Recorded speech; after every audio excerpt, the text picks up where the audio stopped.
Bumili tayo ng pastillas ni... Anong pangalan mo, nanay? James Pastillas po ito. James Pastillas. Ayan, oh, ang dami, oh.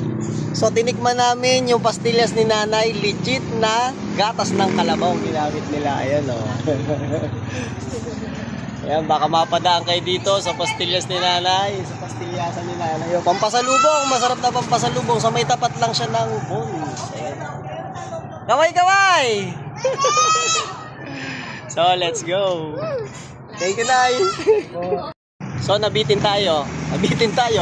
Bibili pa tayo na isa. Masarap eh. Sandaan pa, Nay. Kailan pa kayo dito, Nay? Tagal na po. 20 years. Ano na pangalan nyo? Maybe. Oh, maybe. Pero yung pastilyasan namin, Gems. James. Tingnan niya natin.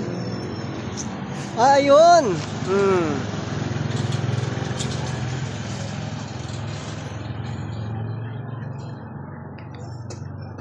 Ayan, makamapadaan kayo dito. Yes. Thank you po. Ingat po. Thank you po.